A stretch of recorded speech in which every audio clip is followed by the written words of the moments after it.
आदाब, मैं फ़ारूक खान, संपादक इकरा पत्रिका, थार न्यूज़ इकरा पत्रिका के इस चैनल में आपका स्वागत है, आपका इस्तकबाल है। आज हम बातचीत करना चाह रहे हैं एडवोकेट असलम साहब से, जो अल्पसंख्यक विकास संस्था है उसके चेयरमैन हैं और समाज के अलग अलग मुद्दों पे स्ट्रगल करते हैं सोशल मीडिया के ज़रिए, अपने वकालत के ज़रिए, चाहे वो वक्फ के मसाइल हों, चाहे समाज के तालीम से मुताल्लिक हों या मुस्लिम हॉस्टल, अल्पसंख्यक हॉस्टल से मुताल्लिक हों या किसी भी संस्था के कोई मामले हों। यानी समाज के डेवलपमेंट के लिए, समाज की तरक्की के लिए, समाज में तालीमी माहौल बने और वक्फ जायदाद हैं उनकी हिफाजत हो, उसके लिए ये स्ट्रगल करते रहते हैं। असलम साहब, आपका इस्तकबाल है। सबसे पहले असलम साहब आप ये बताइए कि जयपुर के अंदर मुस्लिम मुसाफिर खाने की तौलियत को लेकर कई महीनों से जो चल रही थी चर्चा, और 20 जून को मीटिंग में बताया जा रहा है कि वक्फ बोर्ड ने वो तौलियत ख़त्म कर दी। तो ये तौलियत क्या है, क्या वाकई ख़त्म हो गई और इसके पीछे की क्या कहानी है? वक्फ एक्ट के तहत तौलियत कोई प्रावधान नहीं है, लेकिन एक परंपरा रूप के अंदर वक्फ बोर्ड द्वारा जो परमानेंट नेचर की एक कमेटियों का गठन कर दिया जाता है, जो पदाधिकारी और जो लोग थे, जो इस टाइम वक्फ एक्ट के तहत सर्वे किया गया, उस सर्वे के तहत जो लोग वहाँ पर काबिज थे और जो संभाल लेते उन सब संपत्तियों को, तो उनका तौलियत के रूप में इंदराज किया गया था। केवल मात्र एक जो समूह होता है, जैसे कोई किसी सिलसिले से जुड़ा हुआ है, कोई किसी कादरी सिलसिले से जुड़ा हुआ है, कोई जमाली सिलसिले से जुड़ा हुआ है या कोई अदर सिलसिलों से जो जुड़े होते हैं, उनको तौलियत के रूप में देंगे भाई ये इन लोगों की संप्रदाय की उनके मानने वालों के एक तौलियत है। लेकिन मुस्लिम मुसाफिर खाना उससे संबंधित नहीं है। मुस्लिम मुसाफिर खाना जयपुर में आज़ादी से पूर्व मुसलमानों द्वारा कायम किया गया था। उसके दो ही उद्देश्य थे। एक तो जयपुर में मुसलमान जो व्यापारी आते थे या मुसाफिर आता था, उसको क़याम करने का, उसको सुविधा उपलब्ध कराने के लिए, और उसकी जो इनकम थी उस इनकम से मुस्लिम बच्चों की तालीम मिले और मुस्लिम बच्चों को तालीम मिलने के बाद वो अच्छे शहरी मिले, अच्छे नागरिक बने और सभ्य तरीके से रहें और अपने समाज का और अपने देश का विकास करें। इसी उद्देश्य के तहत मुस्लिम मुसाफिर खाने का क़याम या उसका वजूद में लाया गया था। तो तौलियत इसकी ख़त्म कर दी गई। तौलियत वर्ष 2015 के अंदर मुस्लिम मुसाफिर खाने की जो कमेटी थी, जो वर्ष 2011 के अंदर कायम की थी, जो आज मौजूदा हैं, जिनके सदर सेक्रेटरी साहब वगैरह हैं, उनको 1 वर्ष का कार्यकाल दिया गया था। 1 वर्ष का कार्यकाल पूर्ण होने के बाद उनकी तो जो समय अवधि थी वो ख़त्म हो गई थी। लेकिन वर्ष 2015 के अंदर उनके सेक्रेटरी साहब ने एक दरख्वास्त लगाई माननीय वक्फ बोर्ड के अंदर कि साहब 150 कमरों का हमें विकास बनाना है,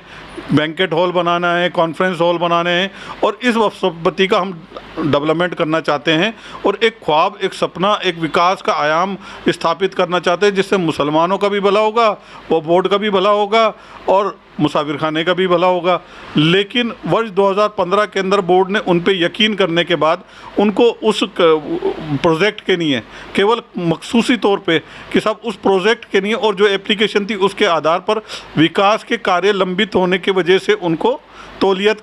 उस काम के लिए दी गई थी। अच्छा, उनको दी गई थी, वो एक्ट के खिलाफ था एक तरह का मामला। लेकिन जो तौलियत है वो और भी राजस्थान में कमेटियां हैं, तो अकेला चारों तरफ से घेर के एक कमेटी को खारिज किया गया तौलियत की तरफ से। हालांकि ये कह रहे हैं कि कमेटी अभी तक अग्रिम आदेश तक ये रहेगी, लेकिन तौलियत तो और कमेटियां हैं, उनकी तौलियत है, उसको क्यों नहीं हटाया गया? तौलियत बिल्कुल नाजायज़ है, गैरकानूनी है और असंवैधानिक है। कोई भी परमानेंट नहीं रहना चाहिए। भारत का संविधान ये प्रावधान करता है कि भारत का राष्ट्रपति भी 5 साल के नहीं होगा, भारत का प्रधानमंत्री भी 5 सालों का होगा और संसद, विधानसभा वगैरह और जो हमारी जो कार्यप्रणाली है वो सब में हम चेंज देखते हैं। असल में हमारे ये हम बात करते हैं इसकी कि तो बात निकल के आती है 1400 साल पहले जब आप सल्लल्लाहु अलैहि वसल्लम ने निज़ाम कायम किया था, तो खलीफा मुकर्रर किए थे और खलीफा मुकर्रर करने के बाद एक खलीफा को भेजने के बाद वो बिल्कुल काम करते थे, बिल्कुल उनकी शक नहीं था, शुबह नहीं था, कुछ भी नहीं था। लेकिन उन्होंने दूसरा बदलाव ज़रूरी है विकास के लिए, लेकिन कुछ लोगों की ये नीयत हो गई, ये नेचर हो गई कि साहब हम ही सब कुछ है, हम ही सब कुछ करेंगे, हमारे अलावा कोई कुछ कर नहीं सकता। परमानेंट नेचर कुछ होती नहीं है। अगर कहीं भी स्थायित्व हो गया और तो बदलाव नहीं हुआ तो विकास नहीं होगा, विकास रुक जाएगा। मुसाफिर खाने के जो बात की है आपने कि और भी तौलियत है, वो मेरी जानकारी में नहीं है किस किस कमेटी को कहाँ का तौलियत है। अगर मेरी जानकारी में मैं वक्फ बोर्ड में दरख्वास्त लगाऊंगा, सूचना के अधिकार के तहत भी दरख्वास्त लगा रखी है, लेकिन उन्होंने जानकारी नहीं दी है। जैसे ही जानकारी होएगी उसके भी बदलना चाहिए, उनकी भी तौलियत हटनी चाहिए। बिल्कुल गलत है, ऐसे मैदानी के वक्फ एक्ट में कहीं प्रावधान नहीं है। जो खलीफा का आपने बताया, अल्लाह के नबी सल्लल्लाहु अलैहि वसल्लम के वफ़ात के बाद, उनके दुनिया से जाने के बाद पहले खलीफा, दूसरे खलीफा, तीसरे खलीफा, यानी हर खलीफा के इंतकाल के बाद नया खलीफा बना। लेकिन जो आज राजस्थान के अंदर कुछ जायदाद ऐसी भी हैं जो तौलियत के अलावा इसमें सिंगल मुतवल्ली हैं। जब एक 10 लोगों की, 15 लोगों की, 20 लोगों की कमेटी है, वो बदलती रहती है। सिंगल मुतवल्ली भी राजस्थान में है, लेकिन सिंगल मुतवल्ली जाहिर सी बात है अकेला आदमी काम करता है तो अच्छा भी करता होगा, गलत भी करता होगा, लेकिन सिंगल मुतवल्ली के खिलाफ भी बोर्ड एक्शन नहीं लेता। सिंगल मुतवल्ली का तो वक्फ एक्ट के अंदर प्रावधान है, मुतवल्ली को कैसे हटाया जाएगा, और अगर उसके खिलाफ कोई शिकायतें आती हैं, कोई मुकदमे बनते हुए विचार होता करता है या कोई गबन करता है और उसकी शिकायतों को जांच होने के बाद प्रमाणित में आता है, तो वक्फ एक्ट के प्रावधानों के तहत वक्फ बोर्ड उसको हटा सकता है। अच्छा, आपने जयपुर में नवाब कल्लन साहब की जो जायदाद है काफ़ी, जो करीब 33 बीघा जो बताई जा रही है सुप्रीम कोर्ट के ऑर्डर में भी, और वो जेडीए उसमें बेचने की भी जो कोशिश कर रहा है, इश्तिहार वगैरह भी आए हैं, और दूसरी जो उसी से 3 किलोमीटर आगे उसी MI रोड पे घाट गेट के पास में जो कप्तान फैज़ मोहम्मद साहब की वक्फ जायदाद है, वो भी करीब 9 बीघा बताई जा रही है। ये दोनों जायदाद हैं वक्फ बोर्ड के कब्जे में आए, वक्फ बोर्ड इसका डेवलपमेंट करे। क्या आप ऐसी वक्फ बोर्ड से कोई उम्मीद रखते हैं? वक्फ बोर्ड ऐसा कोई एक्शन ले रहा है? बाग नवाब कल्लन की जो बात है, वक्फ संपत्ति है, उसके संबंध में मुकदमा चल रहे हैं। ये वक्फ बोर्ड को भी पता है और जयपुर शहर के सभी जिम्मेदार हजरात को पता है कि वक्फ बोर्ड और बाग नवाब कल्लन सरकार और जो नवाब साहब हैं उनकी फैमिली, इन सब के आपस में मुकदमा चल रहे हैं। वक्फ संपत्ति घोषित है, ये सुप्रीम कोर्ट का फैसला है। अब रही बात इसकी कि साहब इसके ऊपर जो नीलामी हो रही सही है, जायज़ है, गलत है, ये सब एक कानूनी विषय है। जब सुप्रीम कोर्ट ने फैसला कर दिया और उसके बाद इसके मुआवजे के संबंध में लड़ाई चल रही है, वक्फ बोर्ड कहता है कि मुआवजा हमें दिया जाए, बाग नवाब साहब के जो परिवारजन हैं वो कहते हैं हमें दिया जाए, और उसके बाद अचानक से सरकार द्वारा अपनी स्कीम बदली और जो वहाँ पर उन्होंने विधायक आवास बना रखे थे उनको हटा के और उसको नीलाम कर रहे हैं, तो ये सरासर गलत है। अगर वक्फ राजस्थान सरकार ने इस मंशा के तहत लिए थे कि साहब यहाँ पर विधायकगण रहेंगे और विधायकों के आवश्यक, तो उस संपत्ति को अगर जनहित के लिए, जन के कार्य के लिए या देश हित के लिए अगर इस्तेमाल किया जाता है सरकार द्वारा तो वो बात अलग है। लेकिन सरकार की मंशा यहाँ पर जो ऑब्जेक्शनेबल है वो ये है कि सरकार इस संपत्ति को बेचान करके माल कमाना चाहती है, जो कंटेम्परेबल है, जो बिल्कुल स्वीकार्य है। सरकार इस संपत्ति को वापस वक्फ बोर्ड को संभालने के लिए अनिवार्य बाध्य है, क्योंकि ये संपत्ति वक्फ की थी, मुस्लिम्स की थी, और इस संपत्ति को देश हित के लिए आपने वो लिया था, उसको एक्वायर किया था, लेकिन अब देश हित के काम ही नहीं आ रही है आपके। अब आप देश हित के अंदर कोई काम लेना नहीं चाहते। होना तो ये चाहिए कि जब से क्वार्टर बने थे इस तमाम जायदाद का किराया सरकार को देना चाहिए, जबकि वो तो बेच रही है। अब ये विवाद तो कानूनी पहलू से है कि एक्वायर करने के बाद उसका मुआवजा उठाया नहीं उठाया, ये सब चीज़ें हैं कि अगर मुआवजा आपने नहीं भी उठाया है तो सरकार तो एक्वायर कर सकती है, सरकार एम्पायर्ड है। कानून के तहत वो किसी भी संपत्ति को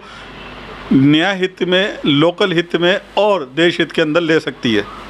अगर लगता है कि पब्लिक का कोई काम है और देश सेवा में उसके अंदर वहाँ ज़रूरत है तो उसमें ले सकती है। लेकिन आज परिस्थितियाँ ये हैं कि देश हित में ना आके यहाँ पर नीलाम की जा रही है, वहाँ पर प्राइवेट लोगों को ऑप्शन दिया जा रहा है, ऑफ़र किया जा रहा है कि आप आओ नीलामी में भाग लो और ख़रीदो। तो ये देश हित में नहीं, वहाँ पर मुस्लिम्स के लिए कोई भी योजना लाए सरकार तो वो स्वीकारी है, लेकिन अगर ये बेचान करते हैं तो कंटेम्परेबल है। अच्छा, कप्तान फैज़ मोहम्मद साहब वाली जो इसके आगे है 3 किलोमीटर दूर, कप्तान फैज़ मोहम्मद साहब जयपुर शहर के रियासत के एक मुलाजिम थे और जयपुर रियासत के अंदर जो काम करते थे उन लोगों द्वारा इस समाज के लिए, मुस्लिम समाज के लिए, भलाई के लिए ये अपनी जायदाद उसको दी गई थी, साहब वफ़ की गई थी, और इसमें एक कमेटी बनी हुई थी और वो कमेटी के लोगों द्वारा उस वक्त 1975 के अंदर इसके अंदर कोई लीज़ वगैरह लिखी गई थी और वो वक्फ एक्ट के ख़िलाफ़ है। नहीं, जो लीज लिखी गई थी इसके रेंट वगैरह के लिए जो भी, वो एक्ट के खिलाफ है। अच्छा, जो ये नवाब कल्लन साहब की ज़मीन है या कप्तान फैज़ मोहम्मद साहब की है या एक काफ़ी बड़ी ज़मीन शास्त्री नगर में अमानी शाह साहब की दरगाह की ज़मीन है, और भी बड़ी बड़ी वक्फ जायदाद हैं, आप हॉस्टल का मुद्दा बरसों से उठा रहे हैं। सरकार ने ऐसी कोई ज़मीन मुस्लिम तंजीमों को नहीं दी अभी तक हॉस्टल के लिए, तो ये जो वक्फ जायदाद हैं जो खाली पड़ी हैं, यहाँ किसी भी मुस्लिम तंजीम को, किसी इदारे को, किसी बिरादरी की तंजीम को दे करके, रेंट पे दे करके, क्या हॉस्टल डेवलप नहीं करवाए जा सकते ताकि जो मुस्लिम लड़के लड़कियाँ हैं वो ऐसे हॉस्टलों में रहें और शहर में आके तालीम हासिल करें?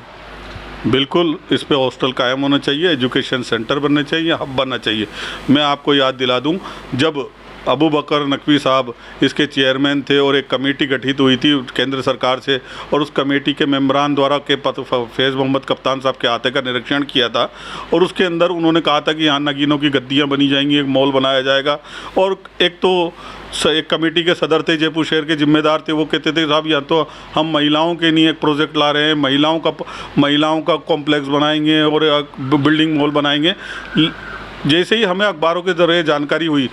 तो ये रिकॉर्ड है मेरे पास कि मैंने माननीय प्रधानमंत्री नरेंद्र मोदी को इस बारे में पत्रचार किया, और पत्रचार करके ये कहा कि साहब इस संपत्ति पर अगर आप लाना चाहते हो तो मुस्लिम बच्चों की एजुकेशन के लिए, उनके लिए छात्रावास की व्यवस्था हो, उनका एजुकेशन सेंटर स्थापित हो। यहाँ पर मॉल वगैरह तो नहीं बनना चाहिए, बिल्कुल कतई नहीं बनना चाहिए, लेकिन एजुकेशन के जो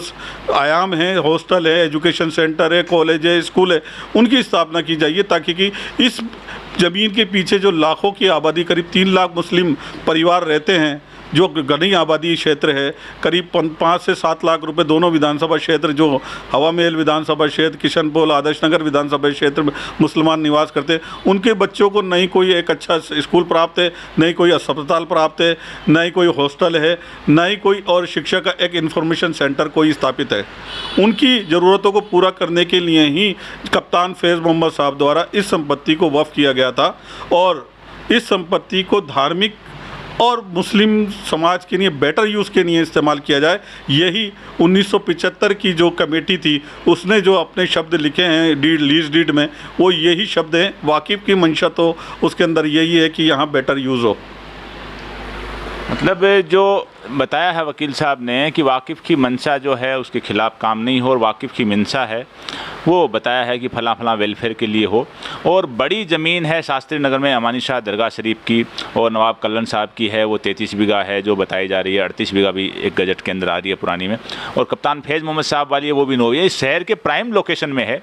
और जयपुर के अंदर आज की तारीख में कोई भी किसी मुस्लिम बिरादरी का, किसी तंजीम का कोई हॉस्टल नहीं है प्राइम लोकेशन के अंदर। अगर इन ज़मीनों को वक्फ बोर्ड है, किसी समाजी तंजीम को, किसी बिरादरी तंजीम को या किसी भी तंजीम को इसको रेंट पे दे करके यहाँ हॉस्टल डेवलप करवाए, तो शहर में गांव गली से जो बच्चे आते हैं वो रह करके एक अच्छे माहौल में बेहतर तालीम हासिल कर सकते हैं। लेकिन ये करे कौन, क्योंकि प्रॉपर्टी वक्फ बोर्ड की हैं और उसके ऊपर जो नीचे के लेवल पे उनकी कमेटियां हैं, अगर ये ऐसा डिसीजन लें, यानी वक्फ बोर्ड के जो चेयरमैन और जो 8 मेंबर हैं, टोटल 9 लोग, उनकी जिम्मेदारी है कि इन ज़मीनों को मुस्लिम हॉस्टल के लिए डेवलप किया जाए। और लड़कियों का जो हॉस्टल है, जो गवर्नमेंट ने भी मानसरोवर में बना रखा है माइनॉरिटी गर्ल्स हॉस्टल के नाम से, लेकिन कप्तान फैज़ मोहम्मद एक ऐसी ज़मीन है जो प्राइम लोकेशन पे है, और वहाँ पर अगर मुस्लिम गर्ल्स हॉस्टल अगर वक्फ बोर्ड डेवलप करवाए तो एक अच्छा काम हो सकता है। और उसी के एक बड़े हिस्से के ऊपर आदर्श नगर के विधायक हैं, माइनॉरिटी कमीशन के चेयरमैन और वक्फ बोर्ड के मेंबर रफ़ीक खान हैं, उनके ननिहाल को बरसों पहले, करीब 50 साल पहले लीज वगैरह पे दे रखा है। जो कहाँ तक सही है, कहाँ तक गलत है, ये कानूनी मामला है, लेकिन ये सारी कोशिश हो तो कप्तान फैज़ मोहम्मद साहब की ज़मीन पर एक गर्ल्स हॉस्टल अच्छा डेवलप हो सकता है, और अमानी शाह और इनके ऊपर बॉयज़ के हॉस्टल बन सकते हैं, अगर ऐसी कोशिश तमाम तर मुस्लिम रहनुमा, वक्फ बोर्ड के चेयरमैन, मेंबर और विधायकगण मिल करके करें। तो आज के इस एपिसोड में बस इतना ही। जय हिंद, जय भारत।